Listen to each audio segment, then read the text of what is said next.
Labrīt, mani mīļie draugi! Šodien ir sociālas zinības 1. klasē. Šodien mēs runāsim par veselību. Padomājiet, kas ir veselība? Droši vien, ka kāds no jums ir atbildējis, ka veselība tas ir smaids uz jūsu sejas. Veselība tie ir gardi ēdieni. Veselība tas ir sports. Veselība tas ir tad, kad mēs jūtamies labi. Tagad atveriet jūsu darba būrtnīcu 32. lapas pusīte. Paņemiet zīmuļus, varat rakstīt un zīmēt ar parasto zīmuli vai ar krāsainiem zīmuļiem. Jūs redzat pirmo uzdevumu. Ir uzzīmēti 2 cilvēki. Lūdzu, uzzīmējiet, kāds izskatās vesels cilvēks un kā izskatās, teiksim tā, slims cilvēks. Lūdzu, darbojieties!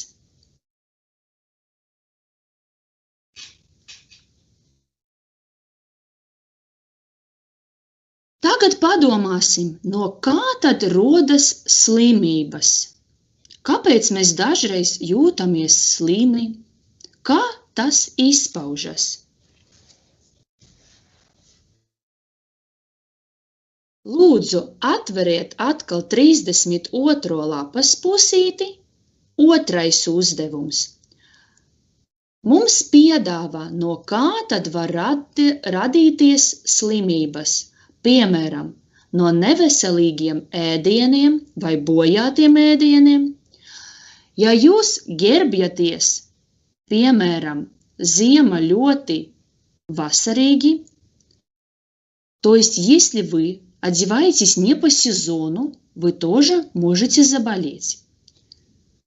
Если кто-то из ваших знакомых, одноклассников, из семьи заболел и не принимает никакие меры, а спокойно кашляет на вас, разговаривает с вами и общается. Lūdzu, papildiniet tabulu, uzzīmējiet vai uzrakstiet, no kā vēl var rasties slimības.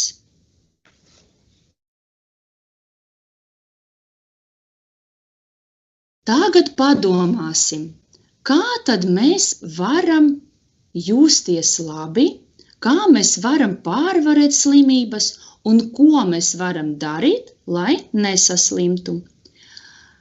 Pirmais punktiņš varētu būt brīvo laiku pavadīt ārā, nevis pie televīzora.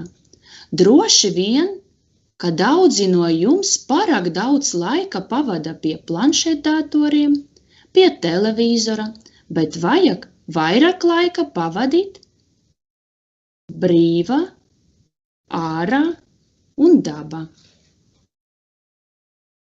Otrais punktiņš – ēst veselīgus ēdienus. Vai jūs atceraties mūsu veselīga ēdiena piramīdu? Mēs jau par to runājam. Ja kāds neatceras, lūdzu apskatiet. Trešais punktiņš būtu ievērot ķermeņa higiēnu. Ceturtais – labi izgulēties. Jūs taču zināt, cik vajag gulēt bērnam? Padomājiet. Sportot. Droši vien, ka jūs atceraties, ka sports ir obligāts. Un dzert ūdeni. Pietiekami daudz dzert ūdeni. Jūs taču atceraties, ka cilvēka ķermenis lielākā daļa sastāv no ūdens. Padomājiet, kuru no punktiņiem jums ir visgrūtāk ievērot un kāpēc? Kāpēc ir grūti, piemēram, dzert daudz ūdens? Kāpēc ir grūti izgulēties? kāpēc ir grūti ēst veselīgo ēdienu, un padomājiet par to, kā jūs varētu to izlabot.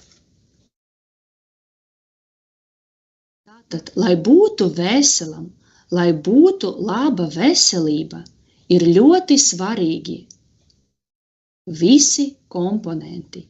Tātad labs miegs, pietiekami daudz gulēt, pēc tam sportot, kustība tā ir dzīve,